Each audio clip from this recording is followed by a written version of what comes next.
Assalamualaikum warahmatullahi wabarakatuh. Perkenalkan, nama saya Andika Pratama, kelas 12 TO1 dari SMK Negeri 1 Nogosari. Saya PKL di bengkel mobil Roni kurang lebih 5 bulan. Bengkel mobil Roni beralamat di Watu Tebok, Potronayan, Nogosari, Boyolali. Pada kesempatan ini saya akan mempresentasikan materi tentang cara kerja sistem pengereman mobil beserta contohnya. Oke, kita masuk di slide pertama, pengertian sistem pengereman mobil. Sistem pengereman adalah rangkaian komponen pada kendaraan yang berfungsi untuk memperlambat, menghentikan, atau menahan laju mobil secara aman dan terkendali. Sistem rem merupakan komponen keselamatan paling penting pada mobil karena berhubungan langsung dengan keselamatan pengemudi dan penumpang. Slide selanjutnya. Tujuan sistem pengereman. 1. Mengurangi kecepatan kendaraan. 2. Menghentikan kendaraan secara cepat dan aman. 3. Menahan kendaraan saat parkir. 4. Mencegah kendaraan dan menjaga kestabilan mobil. 5. Memastikan kendaraan tetap dapat dikendalikan pada kondisi darurat. Selanjutnya, jenis-jenis pengereman mobil. 1. Rem hidrolik, brake hydraulic system, menggunakan tekanan fluida rem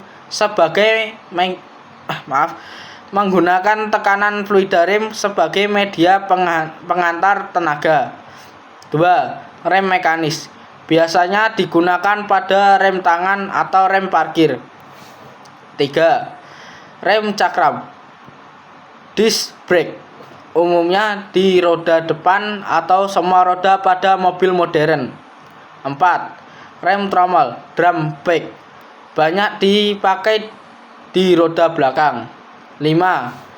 Rem ABS, anti-lock braking system, teknologi anti pengunci roda saat pengereman keras. Selanjutnya, komponen utama sistem rem hidrolik. 1. Pedal rem. 2. Master silinder. 3. Booster rem. 4. Minyak rem, brake fluid. 5. Selang dan pipa hidrolik. 6. Kaliper dan piston rem. 7. Disc cakram atau drum tromol. 8. Kampas rem, brake pad. Oke, kita lanjut di slide selanjutnya. Cara kerja rem hidrolik. Pertama, pengemudi menekan pedal rem. Kedua, booster rem membantu memperbesar tekanan dari kaki pengemudi agar lebih ringan. Ketiga, tekanan diteruskan ke master silinder dan fluida rem akan bergerak melalui pipa hidrolik. Keempat, fluida menekan piston kaliper. Kelima, piston mendorong kampas rem agar menjepit cakram sehingga laju mobil melambat. Keenam, ketika pedal rem dilepas, tekanan hidrolik berkurang dan kampas kembali ke posisi semula.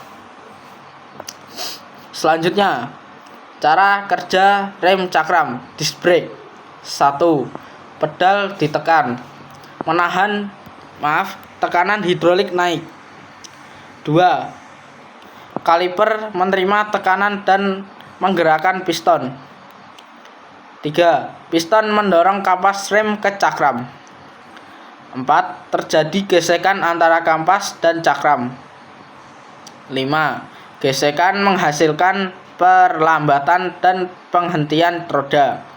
Keunggulannya, pengereman kuat, cepat, dingin, responsif. Selanjutnya, cara kerja rem tromol, drum brake. 1. Tekanan hidrolik menggerakkan piston dalam wheel silinder.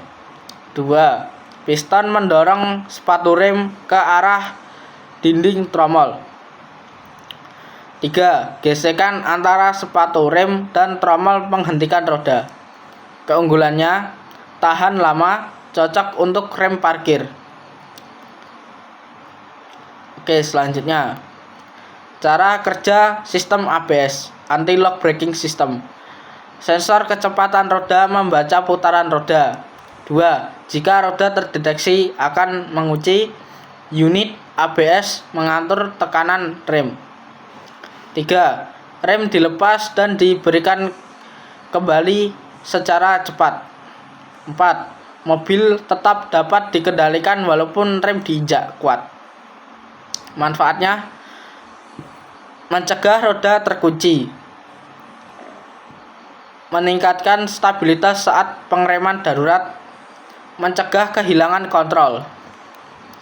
Contoh mobil dengan sistem rem modern. 1.